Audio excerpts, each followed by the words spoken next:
अस्सलामुअलैकुम प्यारे दोस्तों, कैसे हैं आप सब। आज मैं आपको बाजी की शादी के बारे में बताऊंगी। तो चलें दोस्तों, सुने। ये दादा और दादी हैं। राजा दादा और दादी का पोता है। बानो दादा और दादी की पोती है।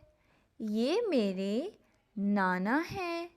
नाना नानी के पास हैं। बानो बोली, आज बाजी की शादी है, हम सबको शादी में जाना है। मानो को शादी में जाना पसंद नहीं है। राजा बोला, मानो को सोना पसंद है।